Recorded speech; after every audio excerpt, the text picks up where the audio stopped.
Good afternoon. We're here today to discuss issues and concerns that have arisen again in light of the recent murder of George Floyd. Watching that video was heart-wrenching and devastating.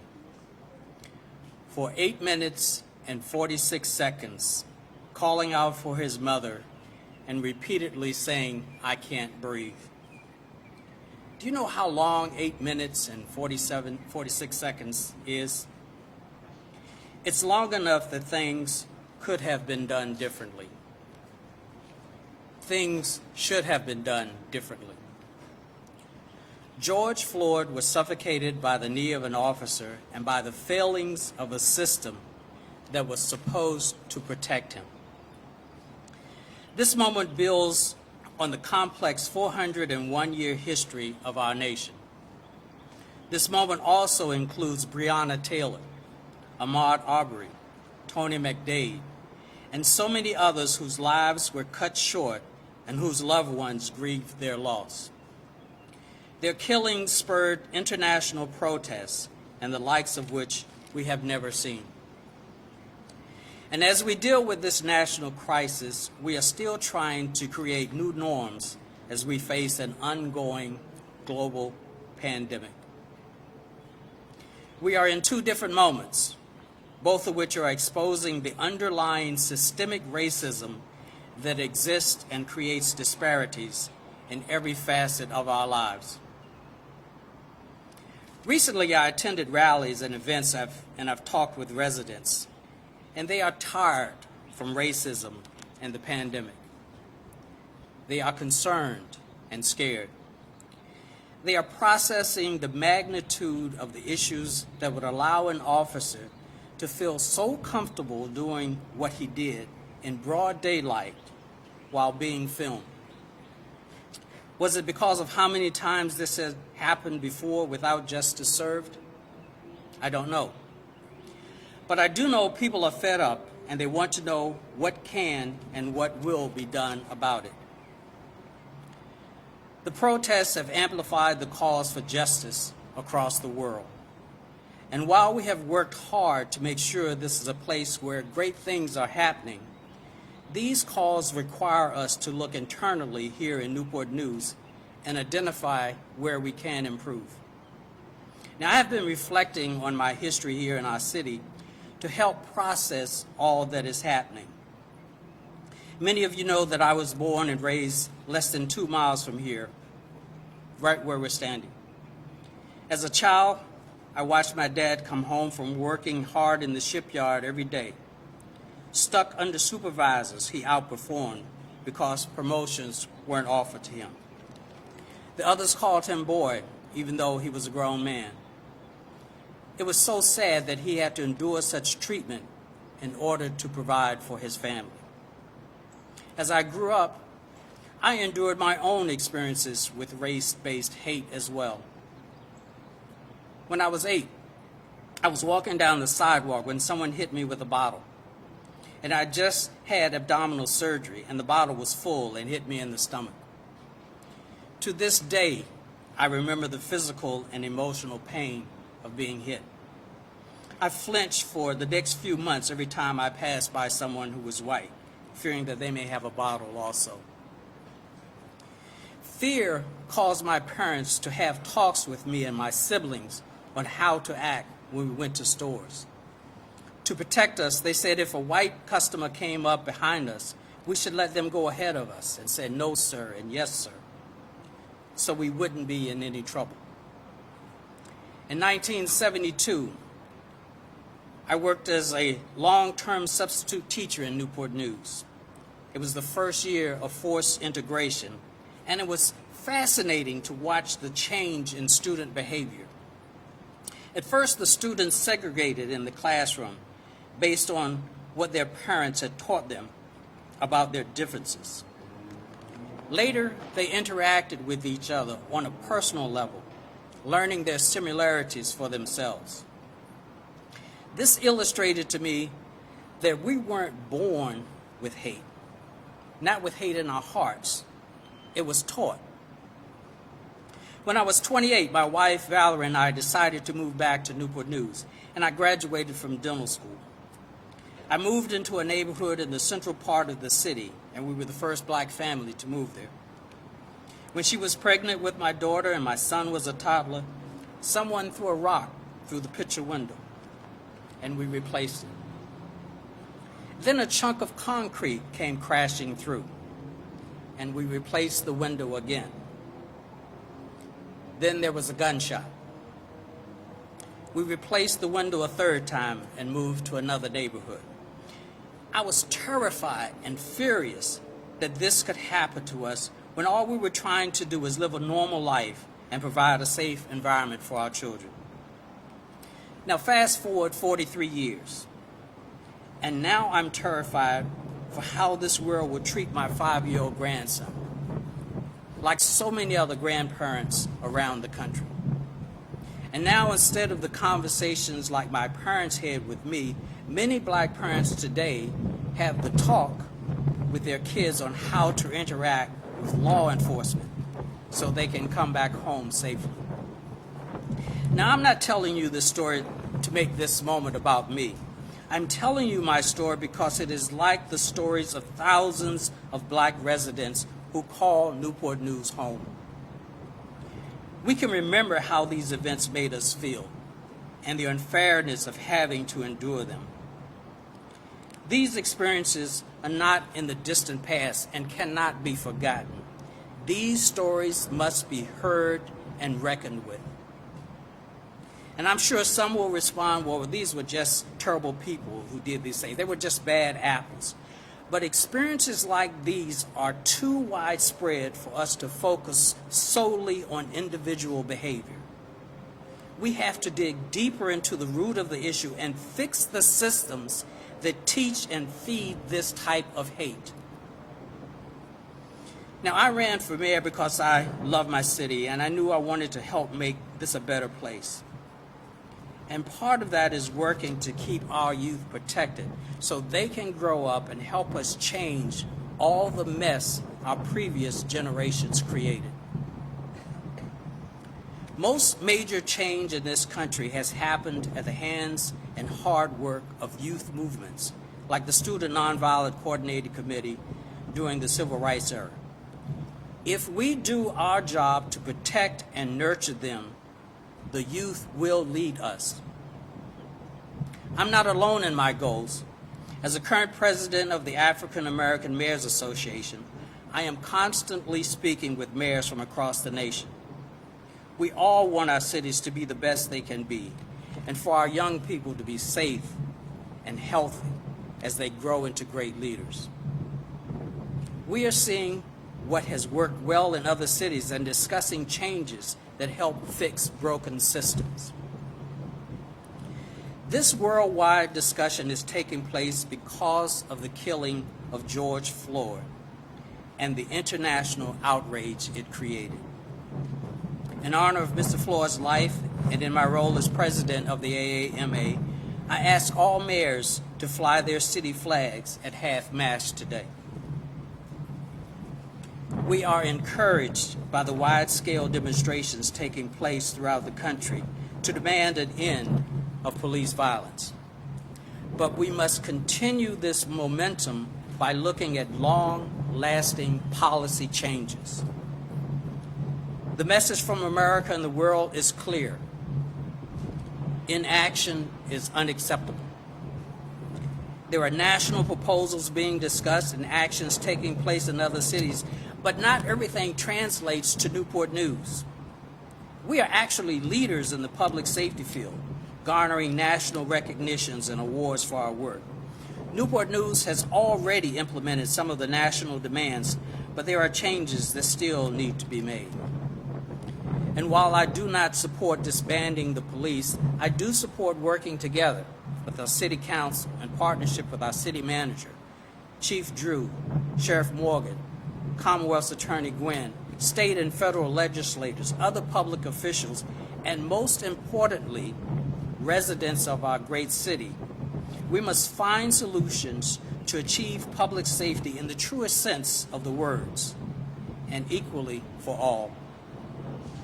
And while we are looking at specific policy changes, I know we can make changes in funding decisions.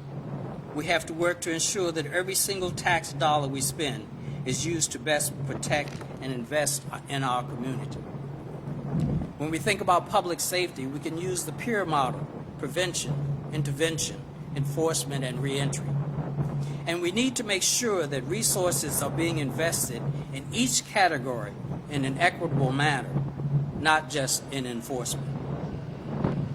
Additionally, it is extremely important that every single household in Newport News is counted in the census. Crucial federal funding comes to our city based on the census data. These federal dollars can help better fund the initiatives we need to invest in our communities. We also need to look at the proposals for closing gaps and disparities in economic stability, education, health care, food access, and more. Census-based federal funding can help with these. Now, we have a lot of work to do, but we cannot miss this moment. As we work to create a more just society for some, we are making it more just society for all our residents, from City Hall to Lee Hall. Right now, as millions across the globe are making sure their voices are heard, we have to seize this moment and go from protests to policy changes. In Newport News, we have the right mix of energy, determination, passion, and opportunity. And I'm here today to share that we've heard your cries for reform. We've listened, and we continue to make transformative changes. This doesn't happen overnight. As a matter of fact, several years ago, Newport News City Council and City Administration identified the need to make community policing a priority. We looked for a leader to work with us and the community to rebuild trust and inspire change. We've taken incredible steps, but there's still much work to be done. I support the men and women in the Newport News Police Department and the new initiatives that they have undertaken, many of which have already made a visible difference in our community. Chief Drew is here to address some of the concerns we have heard from citizens and share some of the changes the department has implemented. Chief Drew.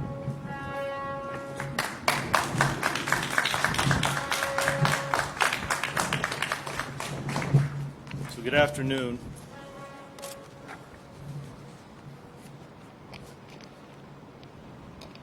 Good? Sorry, just a lot of That's names. okay. I too want to join the mayor in this conversation today and address some of the frequent questions that have been proposed by multiple individuals through either email or just verbal conversation about some of the conversation that we're seeing after the tragic death of Mr. Floyd, whose funeral was today. So my hope is to look at some that have overlapped and try to address some of those questions directly. And then I'll share with some things that we have already started and have been doing in the Newport News Police Department, some changes that are in the process of and changes that will be.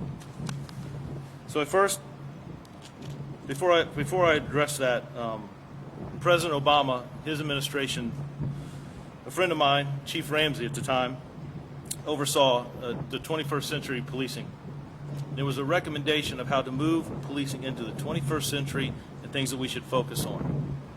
And I want to read out those 6 pillars, and then I'll go in directly into the questions that we're focusing on and that our citizens are asking.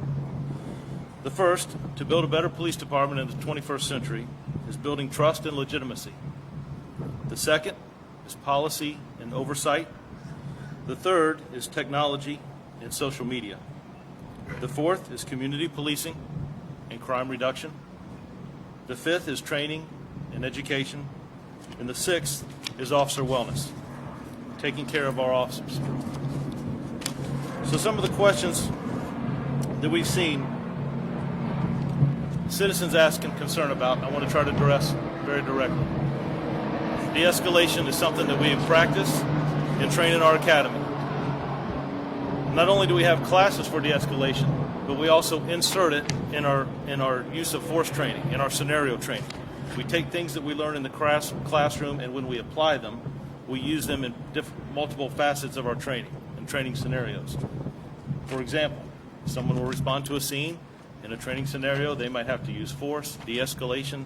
The scenario would change. We build on each thing that we learn. Chokeholds. It is clearly spelled out in our use of force policy. Clearly. This police department does not use any form of chokeholds, any kind of restraint around the neck. It is the most tender part of the body, and we stay away from that. There was a good question, a very direct question about duty to intervene. And I will share with you, as I heard the national conversation, in our policy we talk about, and it's laid out, that we have the duty to inform, meaning that if the chief or any other officer did something wrong, either verbally or physically, there's a duty for officers to inform that supervision, their supervisor. What I did not have was verbiage that said direct duty to intervene. So I listened to the conversation that was going on in nationally, the conversation I've had with the mayor and the city manager almost daily, to talking about how do we continue to move our organization forward. So we now have on Saturday, just this past Saturday, we inserted that into our use of force policy in black and white, written, a duty to intervene. So if something were to happen, either verbally or physically, that it is an officer's responsibility that's there to intervene, regardless of rank. So even if I got into an argument with someone and tempers escalated, it doesn't matter to me if it's a sergeant or lieutenant, an officer or a recruit, that I would expect them to intervene. Now some may say that's hard because I may have more experience or a rank. It's on the leadership of this department to encourage the culture that allows that, supports it, pushes it. We have got to be, the mayor says it all the time, we have got to be accountable for our actions. And I want to create a culture in this police department, your police department, that puts accountability on every single officer, every single individual, regardless of their position, where they work, their title. I'm going to do my best to hit most of the questions that have come through. If any that I miss, I apologize on the front end. Officers cannot fire at moving vehicles unless their life is in immediate danger or the life of someone else. They're expected to try to get out of the way, but if the situation arrives where they can't, they have the right to defend themselves or another individual. But they must also be cognizant of other individuals in that vehicle. So it's not something that is routine and can only happen if their life is in immediate danger. The use of force continuum is something that's been debated in law enforcement for years. It goes back and forth. Our use of force policy spells out very clearly that we only use the amount of force necessary to meet the amount of resistance or the amount of force needed to get a situation under control. For example, if someone is yelling at you, our first response is not to produce a firearm and display our firearm. If we flip that, if someone points a firearm at an officer, we're not going to ask them to put their gun down. We're not going to deploy OC spray or use our ASP or a taser. We match the force that we're presented with. And we have to be careful when we talk about the use of force continuum. We have a lot of options. But if an officer's life is in immediate danger, they're going to use the force to match the force that's presented against them. My friend Sheriff Morgan, I think he addressed it very, very clearly in a panel discussion we had the other day. The best thing we can do is training, training, training. Continuing to develop training outside of our own department, right? Do we bring citizens in from the outside, experts that talk about domestic violence, experts that talk about mental health and autism. Instead of someone in uniform reading it from a PowerPoint, individuals who work with individuals who have autism, their family members may have autism, individuals who are experts in mental health, how to address that, de-escalation. Some call it, there was a citizen asked me about verbal judo. What that is how we talk to people. The best asset we have, the best weapon utility that we have is our presence and the way we talk to people. We can de-escalate so much. The department focuses on de-escalation training. We focus on verbal communication, reducing situations, stepping back, creating distance. All those things come into play. But the best asset we have is how we approach and how we talk to people. We have to hold each other accountable. If we see someone, hear something, we have to address that. We have a tracking system set up not only for officers, for any complaint that's made, whether it's founded or unfounded, it goes into a personnel file, an electronic document. And we keep track of that officer from the day they're hired until they retire. The chief of police as well. That helps us if an individual gets multiple use of force incidents or multiple complaints, when we have those one-on-one interviews or when those complaints come in, that we can address that. So even if an officer has multiple use of force and they're all in policy, it still allows us to create this an opportunity to have the venue to sit down and have a discussion with that officer. We also track it, as I can look at it for a department. Are our complaints going up or are our complaints going down? Are our use of forces going up or are the use of forces going down? We publish that yearly in our annual report. The last 2 years, in 2018 and 2019 both, we publish that. That's important for me to see that as an agency. We have outside entities come in and do accountability checks on our department. CALEA is an organization that only less than 1%, 22 departments in the country are CALEA certified in what we call the Triarch Award. That's 3 categories. The first and foremost is our individual policies. Are they the best national standard? The second is our training academy. How are we training officers? And the third is our communications or 911 center. We passed all 3. Most departments will do that one at a time. We did all 3 at the same time. We have to continue to look and reinvest in what is going on in the best practices. How do we get better? We can't say that what we've done, we've achieved it, and we've reached that point. We have to continue to go to the next step. One of the situations that I've seen where we fall short is a supervision to officer ratio. Now that is something that we've been working on and was just approved. I want to thank the city manager for helping me get that finished. But I will now have a sergeant. The quicker a sergeant interacts in a situation, use of force goes down, complaints go down. We need to move to the next level. What are some deficiencies that we need to focus on? Those are all pluses. Those are things that we look at other departments. We look at NOBLE, the National Organization of Black Law Enforcement Officers, and IECP, the International Association of Chiefs of Police. Those look at departments across the country and what works, what doesn't. How do we mold that to fit Newport News for our citizens, to make this the best department on the East Coast, if not across the country? That's my commitment. We can never rest and say we're there. So we look at some of the other questions that have come through, just to hit a few. One of the questions we talked about: do officers threaten citizens with use of force? We don't teach that. We don't teach that if you don't comply, this is what's going to happen. We don't teach that. Again, the use of force that we use should match the amount of restraint that's presented against us. The last 2 that I want to touch base on are use of force reports mandatory, and they are. Anytime an officer uses any type of force that's other than standard handcuffing techniques. Mr. Drew, you're under arrest, put your hands behind your back, and I do, that's an arrest. Anything else, any type of resistance, a struggle, a fight, whatever it might be, a pursuit, we do a use of force report. That report goes through the chain of command and ends up on the use of force review board, where they review it, where citizens are a part of. And that's important. Citizens see it. Every officer in Newport News has a body-worn camera. We have citizens on a use of force review board with an officer, a sergeant, a lieutenant, and a captain to watch that incident unedited, unless it's excessive force, which is criminal, or could be, or a police-involved shooting. That is presented to our Commonwealth Attorney, our state lab process in Norfolk, and our Internal Affairs Division.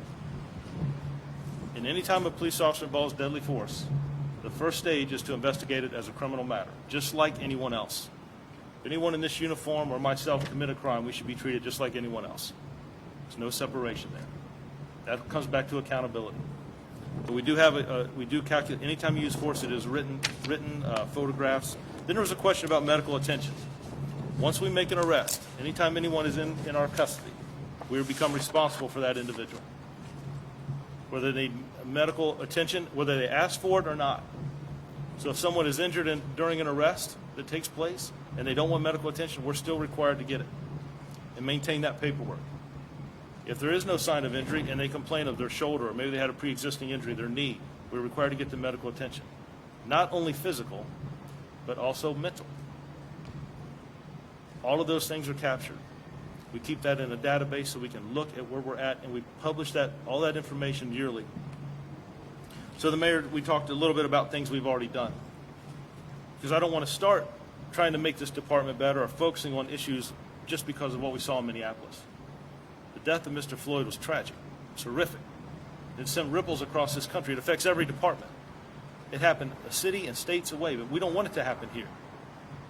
Now, I'm asked one of the questions, can I guarantee it'll never happen in Newport News? I can't. I don't know any chief that can. All I can do is try to put things in strategy and training and set the culture of this department. We prevent or decrease, I guess that's the best way to say it, decrease the probability or the possibility, remove elements that would contribute to that happening. Where we focus on training, bringing the best officers into this organization, making sure that we do good, strong background. I will tell you, we looked at an individual just the other day. We looked at some social media posts, and I get the individual's young. But because of some of the things that are on social media, that is not a good fit for this organization. And we withdrew our offer. But we had a conversation. We also have a recruit class that we want to go in and talk to. I want them to know the community they're getting ready to serve. That's why we take that recruit class out of the academy for a week. We put the books away, and we go into the community and work with pastors, leaders in our community, homeless, individuals that suffer from drug addiction, people that are challenged, and we work with the Boys and Girls Club. It's important for officers to get and interact with the community they serve. I understand the frustrations that individuals feel. I was mad. I was mad because what happened in Minneapolis, Mr. Floyd's death, sets us backwards. It sets us backwards of what we're trying to move forward to, right? Trust and legitimacy. That's why we're seeing some of the successes we are in this community. It's important. We focus on our youth. That's probably the biggest passion that I have. I want officers in this organization to care about the citizens they serve, regardless of where they live or their skin color or their race. Diversity matters, not just in our academies, but who we promote in our leadership team. Differences of opinions, different people that look at things differently and think about how to solve problems differently, bringing the right people to the table. In closing, my commitment is to do the best possible job I can to make this the best agency. When we interact with citizens, as a city manager, and I talked earlier today, how people feel during that interaction, that matters. How citizens feel when they interact with this department matters. Now, we may not always agree, but I expect our officers to treat people with respect, with dignity, with understanding and empathy of situations that people find themselves in. I continue to push, bring in the best officers that I can, promote diversity, talented people in this organization. I want to listen. I want to understand concerns that residents have. What are their issues? Some things and ideas that they might have. I don't think we can ever sit back and just say, do we have it done? I apologize to the Floyd family and every resident in Newport News that has ever had a negative interaction with someone wearing this uniform. It's not my intent. Our Citizens Academy are brought up for those very reasons, to explain why we do things that we do, to have a better understanding, and I encourage anyone can apply, anyone can join the Citizens Academy, Youth Academy, or Young Adult Police Commissioners. All those are things that we're focusing on to make things better. Last thing I'll say, and I'm going to get out of the way, I sat with some protesters, demonstrators I would say more. They opened up in prayer at Tech Center. They've been there multiple days in the hot sun. And I went out and talked to them, and they asked, well, Chief, why don't you have body-worn cameras? Why don't you have citizens on panels? Why is there no use of force training? Why don't you de-escalate? Why would you do that? So as I touched base on some of the things I've touched on today, it was clear to me that they didn't know those things. And I've got to find a better way of exposing this department and talking about the things that we have and learning about things that we can do better. I'm going to step out of the way and turn it back over to the mayor. Sorry it took too long, but I appreciate the citizens of this community. I appreciate those that have called in with issues, concerns, and worries, and those that have called in with thank yous. I appreciate it. Thank you.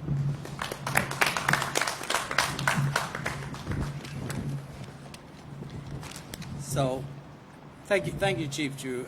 We will continue to blaze this trail and grow the initiatives that we have identified to make Newport News a better place for all people.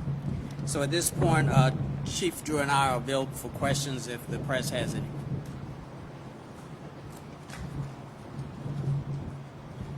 Chief Drew, you touched on this just a little bit, but one of the things we've heard a lot from, I know specifically the Black Lives Matter group, is that the officers that were disciplined, maybe fired from agency out of state and coming here to get a job. How do you background check that? I know specifically this organization, there was last year there was some controversy from an officer that came from the department on the south side and is now under this department. How are you working? So the two things: one, in our organization, if someone were to leave, we open up our books and allow that organization, their background investigators, to come in and look at it. We don't give them the file to take with them, but they can come in and look at it, and we have open conversations. And I expect our Internal Affairs Division, who has that file on each officer, to be open and transparent. And I will say that we've had that. An officer that wanted to go somewhere else, and once they looked at the file, this is someone we want. But it's also the same way. In our police department, we hire former officers who have retired from our agency to be our background investigators. So they have some investigative skills. They've come up through the department, and they do in-depth searches and conversations through social media, psychological exam, whether they're coming from another agency or not. Most we require to do a ride-along once the COVID virus is over. But they also, then their packet is also in front of a panel where captains vote. And then they come in and have a one-on-one conversation with me. And I learned from Mayor Price when I came to Newport News, I didn't ask about their stats or type of arrests they made. I asked them about how do they feel about people. What's their commitment to youth? What do they want to see change? Why do they want to be in law enforcement? And why do they want to come to this city? I'm looking for individuals. It's not 1985. I'm looking for individuals who want to change things, be creative, think outside the box. When I started a while ago, we made a report, we may or not make an arrest, and we left. The smart officers got it. They invested in communities. We're trying to do more and more of that now. Citizens want to see that people invest in them and solve problems and work together and get them the right resources. So I think we have to do in-depth background, and I have no problem. If I were asked, do you support, if officers have discipline problems, to disclose that to other officers, other departments? Absolutely. I think citizens deserve that, and I think our profession deserves that. Would you bring on an officer that may have discipline problems and hoping to work things out? So I think you have to look, what is that discipline problem? Was it 5 years ago they had a car accident where their first year out that they said something they shouldn't have, and they've been in 9 years? I don't think you can put it in black and white. I think that's why you have to do an in-depth study and really understand what's going on. I rely a lot on our background investigators, but my commitment is this. If there's an officer that has a track record of problems, I don't need that in this organization, and this city doesn't need that. Again, my commitment is to bring the best officers on this department that want to be here, regardless of where they're from, but trying to understand who they are and what their history is. But that's what I'm looking for, is patterns. One incident, what is that incident? But I'm not looking to bring any problems into the agency. We're trying to weed that out and fix it on the front end. And I think we can fix a lot by the individuals we bring into this organization. Those use of force histories, are those something that citizens can request or publicly available to make the business more access to that kind of information? So the use of forces that we have are, so unless it's criminal and into the criminal system, that is part of their personnel record. There's a lot of things when you talk about use of force. So if I use force, it may be justified or it may be not justified, right? Some questions came in about, well, excessive force. We don't teach excessive force. Excessive force is wrong. It may even be criminal and end up in Mr. Gwynn's office. So force or complaints, whatever the issues are, each one of those are investigated. And at the end of the day, I sign off on all that. Every citizen complaint that comes through, it lands on my desk, and a letter goes back out to that citizen. Your complaint was founded, where corrective actions are being put into place, and any type of discipline we do, any type of correct action, unless it's termination, I'm going to incorporate training. How do we get better? Training, right? Training. How do we get better? But some situations may not require training. Some may be immediate termination.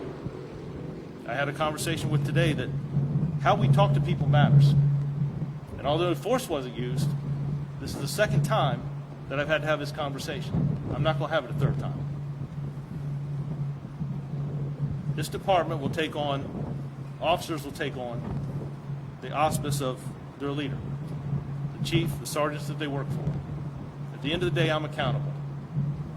And I have been very open with our city manager and the mayor, and I expect them, city council, I expect you to hold me accountable. I like the questions you ask. I don't run from that. And if I don't have the answer, I'll get it. And there are ideas out there that we haven't thought of. I had never thought of duty to inform until I saw it in another policy. And I heard about this national conversation, and it fits. It makes sense what we saw, and the mayor talked about what we saw that happened with Mr. Floyd when officers stood by, and whether they didn't feel that they could or they didn't know if they should, regardless. I need a culture in here that pushes that encourages that, rewards that, right? And it's also important to reward good behavior. But we have to move on it directly. And it's not something that we can just have a training class for 40 hours and we're done.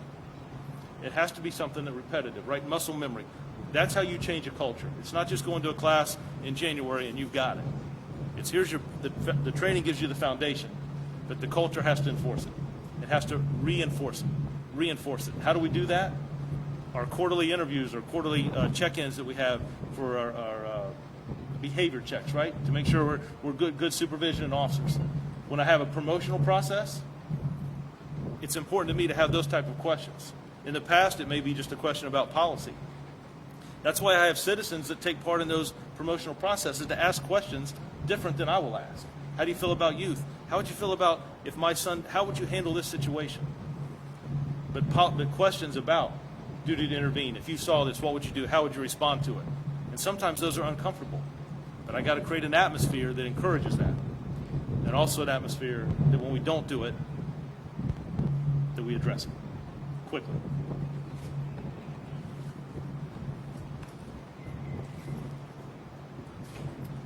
Any further questions? Chief, you talk about it's an officer's responsibility to intervene in a situation no matter their rank or against. Is that a new policy or is that something already happened? So in our use of force policy, we had the language right in writing in black and white. It said the duty to report. So if an officer saw me doing something, their responsibility is to let their sergeant know. And I get that. I did not have language about duty to intervene. I've heard the national conversation about some different organizations having that conversation, talking about it, and I found it in a policy in Baltimore about duty to intervene, and we looked at that, we made it fit for our department, and we just put it in the policy on Saturday, but we spelled it out. We spelled it out, and I never, in 27 years, I would have never thought you need to see that, right? But I think things we see, and that's why I talk about we can never just rest and we're done. We're always talking about what we can do better in law enforcement, learning from my partners, people who've been in it longer than me, people who are retired and having those conversations. But it is now in writing, in paragraph form, that officers do have the duty. They have the responsibility to intervene and report, not just sit back and tell somebody about it 2 or 3 days later. If a situation happens, even if I'm involved, I would expect Officer Price, Mayor Price, to intervene. I want recruits to feel, and I've got to be able to say that, right? It's incumbent upon me to push that out to our troops, that they know that, because that can be hard.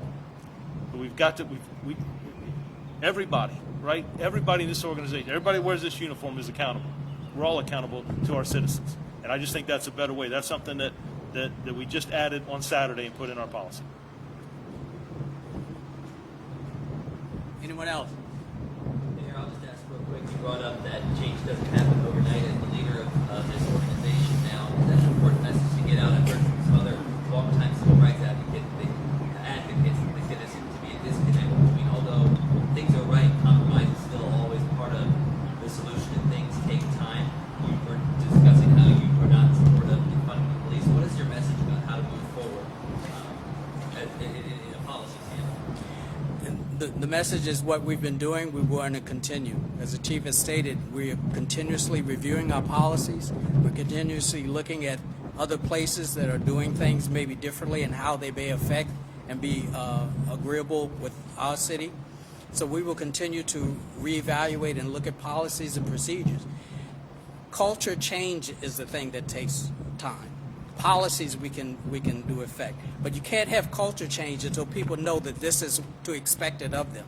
It has to be in black and white. This is expected of you. Then the culture changes because they know there are going to be consequences and accountability that he talked about. We have to have accountability for actions. Once people know that, the culture will dissipate and change. I want to thank you for coming out. Appreciate it. Thank you very much.